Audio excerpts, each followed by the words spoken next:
What's up, YouTube? This your boy Eli, and I'm back with another video. Today, we got Kamala Harris finally on Fox News. This should be very interesting. Let's get straight into it. One of the key issues that they're looking at this election, and specifically the influx of illegal immigrants from more than 150 countries. How many illegal immigrants would you estimate your administration has released into the country over the last 3.5 years? Well, I'm glad you raised the issue of immigration because I agree with you. It is a topic of discussion that people want to rightly have. And you know what I'm going to talk about. Yeah, but right do you, now, just a number. Do you think it's 1 million, 3 million? Brett, let's just get to the point. Okay, the point is that we have a broken immigration system that needs to be repaired. So your Homeland Security Secretary said that 85% of apprehensions. I'm not finished. We have it's a an rough immigration estimate of system 6 million people have been released into the country. And let me just finish. I'll get to the question. I promise you. Okay, already getting start off to a pretty shaky start. You know, kind of feeling a little back and forth. Should get interesting. Let's keep going.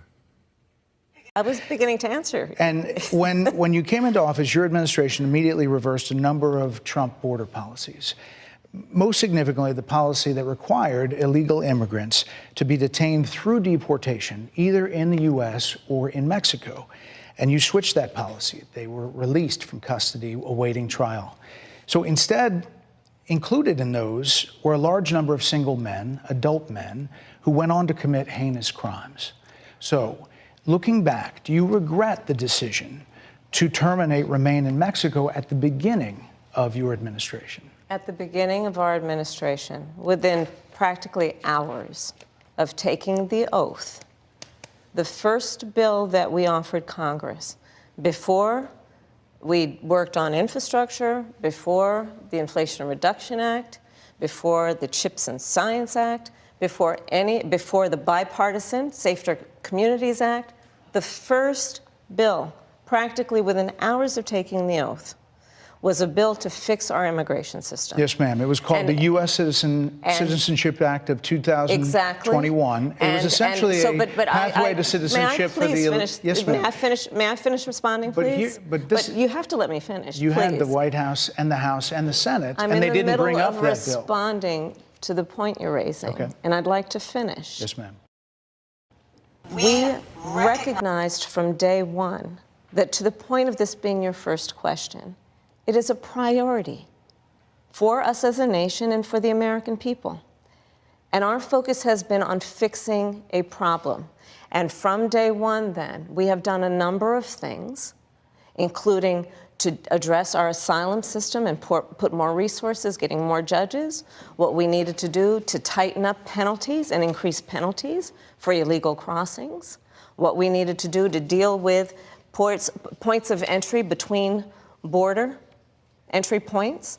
That's the work we did, and we worked on supporting what was a bipartisan effort, including some of the most conservative members of the United States Congress. Okay, guys. Now, off the bat, what I see what she's doing right now is, soon as they got into office, they took away over 90 of Trump's policies that kept illegal immigrants in their country, or when they first got here, they would be detained and then not detained and released like they are now. Furthermore, this is crazy. Like, it's a lot of word salad going on right now. She's not answering questions directly, but let's continue. To actually strengthen the border. That border bill would have put 1,500 more border agents at the border, which is why I believe the Border Patrol agents supported the bill. It would have allowed us to stem the flow of fentanyl coming into the United States, which is a scourge affecting people of every background, every geographic location in our country, killing people. It would have allowed us to put more resources into prosecuting transnational criminal organizations, which I have done as the attorney. This bill that she's saying, this bipartisan bill, which is total BS, because you don't need a bipartisan bill to close off the borders. They didn't need a bipartisan bill to close the border a little earlier this year, which stemmed the flow of migrants coming in. But what they wanted to do is that bipartisan agreement would still allow legally 1.8 million illegal immigrants into the country. And also it had inside of the bill that they were going to fund other countries millions upon millions of dollars. And this is why not just Trump, but even at least 6 or 7 different Democrats also did not agree with this bill. You did not need a bipartisan agreement to close the border. You didn't need it to close the border now. Yes, the border patrol and the officers at the border, they agreed with this bill, but simply just because they wanted the extra agents on the border, but they did not agree with the money that y'all were going to be funding to other countries. And it's very ironic because now these same border people that she's trying to big up, they support Trump. Think about that. Let's continue. Attorney General, former Attorney General of a border state. Madam Vice President, a couple of things. Prosecuted trafficking of drugs, guns, and human beings. And Donald Trump, but let me just finish. 6 Democrats voted against that bill. Learned about that bill and told them to kill it because he preferred to run on a problem instead of fixing a problem. And in this election, this is rightly a discussion that the American people want to have. And what they want are solutions, and they want a president of the United States who's not playing political games with the issue, I hear you, but actually is focused on fixing it. 6 Democrats voted against that bill. It would have allowed 1.8 million illegal immigrants into the country a year. A lot of conservatives had a problem with it. These are the 6 Democrats. But more importantly, back to the original premise, Jocelyn Nungari, Rachel Morin, Laken Riley, they are young women who were brutally assaulted and killed by some of the men who were released at the beginning of the administration, well before a negotiated bipartisan bill. Former President Clinton actually referred to Laken Riley Sunday campaigning for you in Georgia, saying if those men had been properly vetted, Laken Riley probably would not have been killed. So if I really want to see her answer this question. What I see what she's doing now is I have a very real suspicion that she's going to just deflect every question and try to blame Trump for things that he was not in office. You can't say that it's Trump's fault with anything because Trump merely rolled over the same programs that Obama had in office. Mind you, Obama has been known to be the deporter in chief. So he deported the most illegal immigrants out of any president that we've had in American history. Trump had a low rate of illegal crossings also. Check the numbers. See, a lot of people can just talk, but the facts are the facts. She's going to give you a lot of word salad. Just word salad. I don't want salad today. I want real answers. Answer the question, ma'am. And please, stop trying to blame Trump for everything. Just answer the question. We're here to interview you. Why do you keep bringing up Trump? I guarantee throughout this interview, she's not really going to stand on anything. She's just going to keep saying Trump, Trump, Trump, Trump, Trump. Trump is evil. Trump is a threat to democracy. Like what? When we know that the left, which is Democrats and liberals and leftists, and they have completely messed our country up. Look where we are right now. Look where the economy is right now. Can you guys afford groceries right now? Can you afford gas? Can you afford your bills? These are things I want you to ask. These are things you need to ask yourself. No, you can't. You can't tell me that the economy right now in the past 3.5 years have been better than when Trump was in office, because that's a flat out lie. That is a flat out lie. But let's continue. It wouldn't have happened. This is well before any negotiation. This is well before Donald Trump got involved in the politics. This is a specific policy decision by your administration to release these men into the country. So what I'm saying to you, do you owe Brett, those families an apology? Let me just say, first of all, those are tragic cases. There's no question about that. There is no question about that. And I can't imagine the pain that the families of those victims have experienced. for a loss that should not have occurred. So that is true. It is also true that if a border security had actually been passed 9 months ago, it would be 9 months that we would have had more border agents at the border, more support for. Wait, 9 months ago? Ma'am, it's been 3.5 years. What are you talking about? You've had 3.5 years to do something about the border. And guess what? You wouldn't have to do anything about the border if y'all didn't take Trump's policies out in the first place. Y'all caused all of this. The border crisis is your fault, Miss Border Czar. But let's continue. The folks who are working around the clock trying to hold it all together. Madam Vice President. To ensure that no future harm would occur. And this election in 20 days will determine whether we have a president of the United States who actually cares more about fixing a problem, even if it is not to their political advantage in an election, because there was a solution, Brett.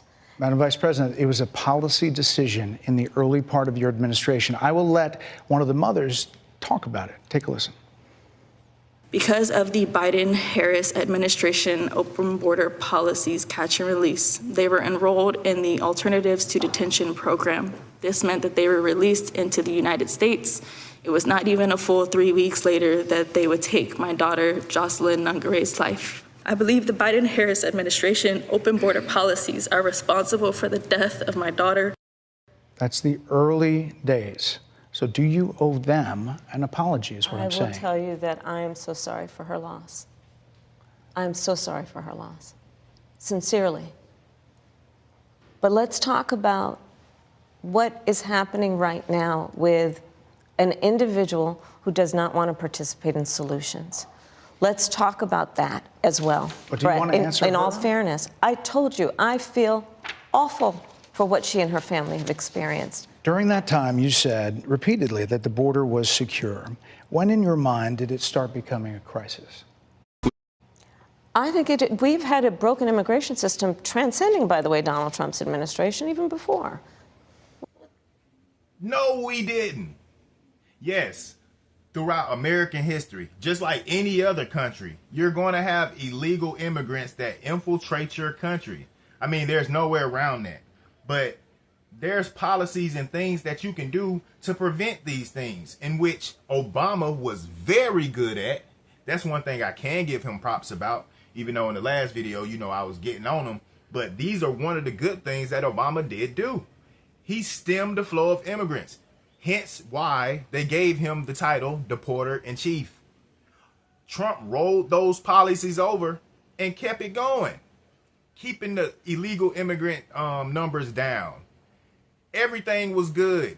No, nothing is perfect. It can never be perfect, but he kept everything down just like Obama. Go look at the numbers. Look at the numbers now. In the past 3.5 years, look at how many illegal immigrants have came over here. Look at the crime rate in the places that they put the illegal immigrants. Like, come on now. Why is every time she's asked a question, she tries to deflect and put it on Trump, when Trump has not been in office for these past 3.5 years? You can't sit here and say, okay, 9 months ago, we tried to put up a bill that wasn't just to put border agents on there. That bill also allowed 1.8 illegal immigrants into the country, on top of giving foreign aid to other countries, on top of millions and millions of dollars of taxpayers, what we pay, working people in America, to give to people that have not put anything into our system. Come on. Let's continue. Let's all be honest about that. I have no pride in saying that this is a perfect immigration system. I've been clear, I think we all are, that it needs to be fixed. We need more. I was just down at the border talking with border agents, and they will tell you, and I'm sure I know you investigate and you are a serious journalist. They will tell you, we need more judges. We need to process those cases faster. We need the support for those cases that should be prosecuted. They need more resources, and Congress ultimately is the only place that's going to get fixed, Brett. Well, that's how this system works. That's the premise of this question. But There were that's how the 90 system plus works. executive orders that were rescinded in the first days. Many of those were Trump border policies. I'm not going to stay here because there's other. Thank you, Brett. Thank you for holding her accountable and her still trying to deflect. Thank you, Brett. See, these other newscasters, they pity paddle around. They don't hold her feet to the fire. They let her just word salad around, not really answer questions. But Brett, I like you, Brett. I like you. Let's keep going. Other things to talk about, but you frequently talked to the Border Patrol Union for support of that bipartisan bill, and they did. They supported it. But they also just endorsed Donald Trump and said you've been, quote, a failure with border security. A failure. Did you hear that? Border Security says she was a failure, even though she just tried to say, oh, they support me. No, they supported getting those 1,500 agents that they wanted to help secure the border. They didn't support all this other stuff. And they don't support you now. They support Trump because they know when Trump was in office, things weren't like that. I've seen plenty of accounts where Border Patrol agents made videos, and one right now is actually going through legal trouble because he's came out and said things, and the office right now do not like that. They don't like it. But the truth has to be heard, you know? The American people need to know. They don't support Kamala. They support Trump. Why is that? Let's continue. Why do you think they said that? I think they're frustrated, and I get it. They want support. They want support, and that's what that border security bill would have done. These guys down at the border, these men and women, they're working hard. They're working around the clock. I get it. There's a lot of people that look back at what you said in 2019 when you first ran for president. And there have been changes, and you've talked about some of them. When it comes to immigration, you supported allowing immigrants in the country illegally to apply for driver's license, to qualify for free tuition at universities, to be enrolled in free health care. Do you still support those things? Listen, that was 5 years ago, and I'm very clear that I will follow the law. I have made that statement over and over again, and as Vice President of the United States, that's exactly what I've done, not to mention before. BS. She can't even answer the question. I support the law. Do you agree with it or not? Like, do you still stand by what you said before? It's very ironic that everything that she stood for before she ran for president, she's switching it now because she knows the American people do not agree with this stuff. She was against fracking. Now she's for fracking. She was supporting illegal immigrants coming in, taking our tax dollars. Now, all of a sudden, she doesn't support it now. Why? Because she wants your vote. It's very obvious. Like, come on, man. Let's continue. If that's the case, you chose a running mate, Tim Walz, governor of Minnesota, who signed those very things into state law. So do you support that? We are very clear, and I am very clear, as is Tim Walz, that we must support and enforce federal law, and that is exactly what we will do. Kamala, do you support it or not? Yes or no? Your Tampon Tim supports it. He even passed laws in his state to support it. You can't even sit here and back your vice president. You can't back the person that you picked to be VP. He's the one that signed some of these bills in his own state. He still supports it now. And when you're asked, do you support it? You don't even say yes or no. You just say, oh, I support whatever the law is. You. Let's continue. So decriminalizing border crossings, like you said in 2019. I do not believe in decriminalizing border crossings, and I've not done that as vice president. I will not do that as president. So these are evolutions that you've had. But let's be very clear. I'm the only person who's running for president who has prosecuted transnational criminal organizations, from the Sinaloa cartel to the Guadalajara cartel to people who have trafficked in guns, drugs, and human beings. I have spent a significant part of my career going after people who present a threat to the safety of the American people and cross our border with the intent of doing us harm and cross our border illegally. And I will do that work as vice president. I take that work quite seriously. Okay, guys. This is just 10 minutes of a 25 to 30 minute video interview. I didn't want to make it too long, so I will be going over the rest of the interview in another video, in the next video coming up. It should come out either maybe tonight, maybe tomorrow. It depends. What I get from this particular topic on immigration is she's full of BS. She blames Donald Trump for their failures, the Biden and Harris administration, because, mind you, in these past few interviews that she did, when she had a chance to separate herself from Biden and give us new things that we can think about under her, she says she cannot think of anything that she would have done differently. So if you vote for Kamala, you're essentially voting for Biden. They agree on everything. She was the tie-breaking vote for many policies, the most important policies. She said it and Biden said it. So don't come at me. Do not come at me. These are things that they said. So don't come at me for it. But YouTube, if you like this type of content, please let me know. I'll bring more videos to you. Until next time, YouTube. Peace.